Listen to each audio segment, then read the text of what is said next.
Good morning, State College. I'm Nicholas Graziano. I'm Alicia Lisiaga.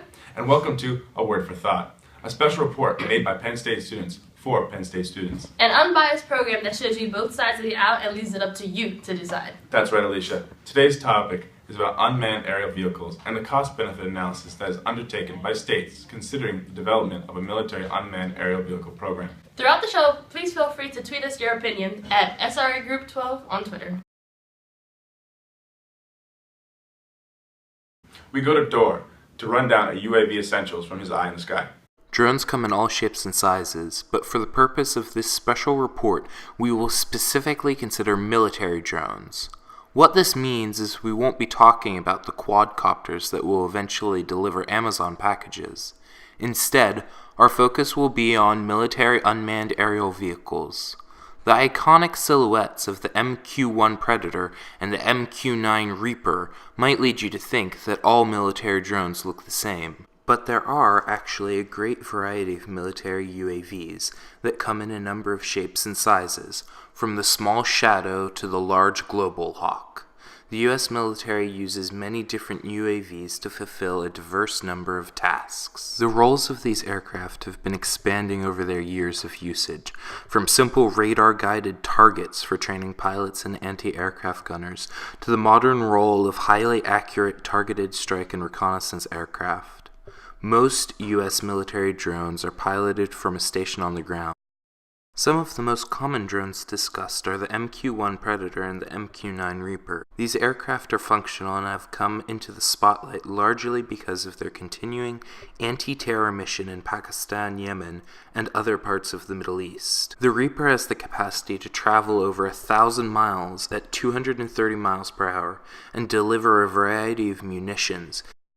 All of this said, there are some issues currently facing the American drone program. Among these is a lack of pilots. This issue is increasingly seen as a problem as commanders call on UAVs to be deployed more often, and as the U.S. continues to expand and develop our force of UAVs. A 2012 Department of Defense paper to Congress reports that at the time of writing, there were 338 fewer pilots and 245 fewer sensor operators than would be optimal.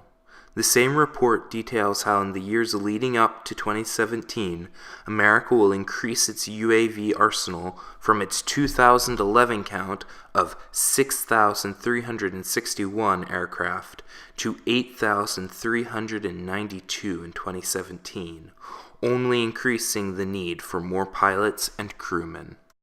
Thanks, Dor. Now that we have a general understanding of what UAVs are and how they've been implemented, we go now live to the steps of Old Main, where a debate is currently underway. Drones are an important part of keeping the United States' edge over the rest of the world.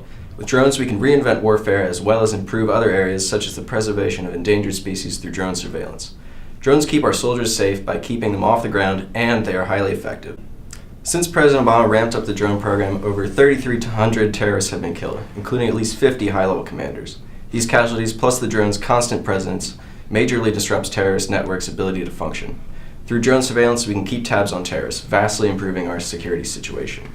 They also cause far fewer civilian casualties than conventional airstrikes, making up only 8 to 17% of total drone casualties. Plus, they're much, much cheaper. Drones cost up to 42 times less per hour than manned aircraft. Currently, drones can stay in the air for up to 27 hours. In the future, we hope to develop a drone that could stay airborne for up to 5 years. Their effectiveness vastly outweighs their shortcomings. They keep our troops safe, disrupt terrorists, allow us to wage war on terrorists while reducing civilian casualties, and are far cheaper than manned missions. This is why we should continue our drone program. The benefits are far greater than the costs.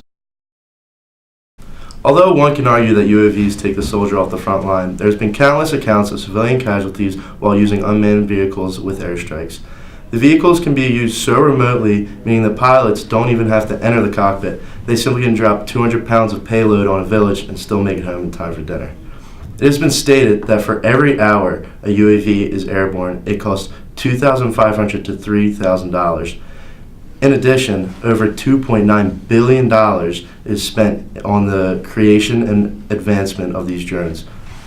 Not only do the drones cost the nation in a monetary sense, but they crippled the world in a humanitarian regard as well. UN official Phil Alston stated that if there is a drone strike with casualties and the government does not release specific names, that the legal principles of international accountability by definition are comprehensively violated.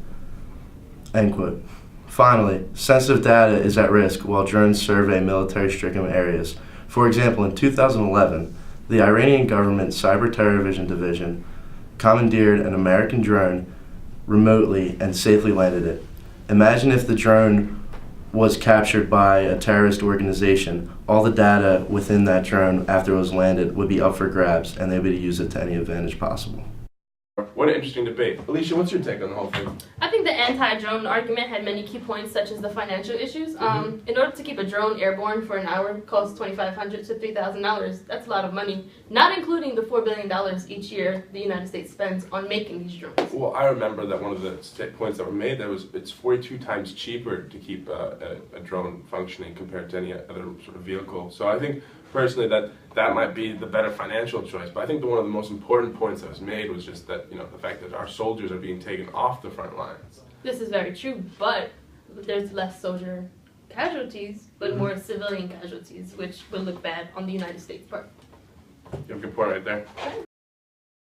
Drones are an effective weapons platform that are cheaper than manned aircraft, keep pilots out of harm's way, and have loitering capabilities that traditional aircraft do not.